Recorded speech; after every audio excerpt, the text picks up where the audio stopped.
welcome to a video from thedigitalLifestyle.com. In this video I wanted to quickly show you how well Windows 11 works on a Lumia 950XL.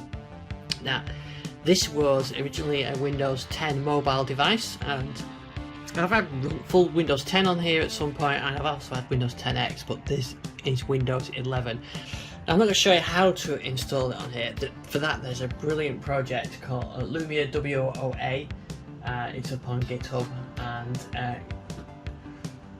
this has all the information you need to get started with this.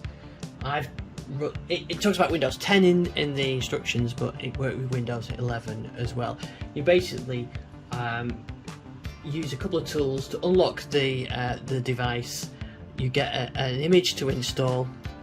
You need the ARM version of Windows to install, and then you use their tools, which injects drivers and everything else. There's no way I could do it without that tool, so that is the place to go and get started with it. So what I'm showing in this video is the fact that it actually works. I mean, that's the most important thing. It boots up, it installs, and if you can see, I've got the Windows theme on there. I've got that nice little curves on the start menu, and I've even got the widgets on here. You see it's a little bit slow, and the phone is getting warm, not hot, quite warm, close on getting hot, and the battery life isn't brilliant as well. As it's getting hot, that will be the case, but it actually does work. So you can see I've got Microsoft Edge installed and signed in, so it's synced up. We've got the notifications that task switching. I've got the notifications center. Let's close Edge. I've got all the themes installed. I've got all the apps installed, including File Manager, and this is running the latest Windows Insider build as well. And you can see I've got access to the full operating system. This is not Windows 10 mobile. This is full Windows 11. See all the drives in there, and it's very clever how the guys have done the tool to do all this, but you can see it works on there. So like I said, look at some apps. I've got Microsoft Edge. They've got the on-screen keyboard as well. Let's go to a page. Sounds working on here. There's a dialer app which the team have put in, and a phone app as well. So they've done a great deal of work to bring the phone features into this device. I'm on Wi-Fi now, that's working fine. Data would work if I had a data card in there.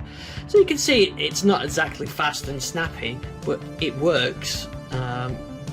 All the apps work as you'd expect. So yeah, I've got all my apps. I've got mail and calendars in here. I've got the full access to the store.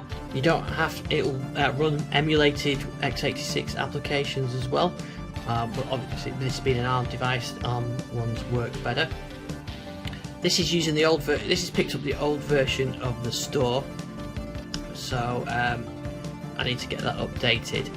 As far as settings is concerned, that is bringing up the latest version of settings. One issue I have found is it does fill up the drive a bit, and there is some space, but it's just the way that the drives have been split during the installation image. So I've got to have a look at that. But see, I'm running the latest build, and you can see I'm running Lumia 950XL. So there's Task Manager running. You can let's have a look at performance. You can see it going on there. It's got 3 gig of memory, so it's not too bad on the memory. Like as you've seen, it's a bit sluggish. But it actually, I'm amazed it works. I mean, this is a 2015 device with a totally different operating system, and we're running the very latest Windows 11 build on here. It's amazing, and I think that's part down to the device and part down to the great work that the Lumia WOA team have done. There's some fantastic community around that, so I recommend going there first if you want to have a look at this. It works with the 950 and the 950XL as well. So it's not really a device that you can use as a daily mobile, but it's great to see Windows running on an old device, and the latest version as well. I've also got Windows 11 running on a Raspberry Pi 400. I've got a separate video on thedigitalLifestyle.com with that as well. So if you've got any questions, you can fire them over to ian@thedigitallife.com, at ISDixon on Twitter. It looks really good, and everything's working on here. So I've got the new Teams integration and everything. So thanks for watching this video. You can find out more on thedigitalLifestyle.com.